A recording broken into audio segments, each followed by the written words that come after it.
These vans are dope. At least 7 passengers. So this is one company that we haven't really heard much about in the autonomous articles that we've been doing, but they've been experimenting with it for a long time.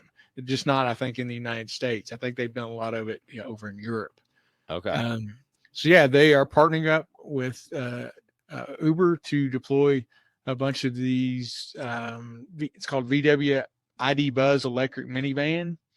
They will have, of course, self-driving sensors and software developed by a subsidiary of Volkswagen called Moya.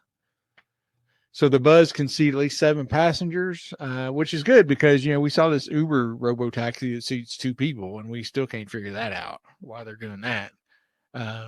It says VW is their goal is to ultimately have thousands of vehicles operating in multiple U.S. cities over the next decade.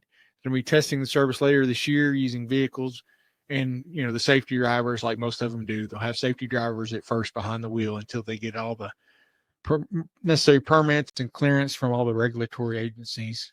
But they have been testing it, it says, for quite a while. They were testing in Austin, Texas in 2023. After a number of years testing them in Germany. Yeah, everything's tested in Austin. Yeah, so it said it'll put the vans into service as a ride-sharing fleet under its subsidiary Moya, like I said, which does the software, which has been operating a fleet of electric vehicles in Hamburg since 2017.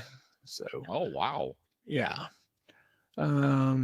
yeah. So they've dabbled in autonomous driving for years, but they partner with some of the startups that are no longer around. So they're kind of having to, kind of look at some other things. There's the bus. It's kind of blurry because I just grabbed a screenshot, but yeah, I think it's cool. It is cool. Okay.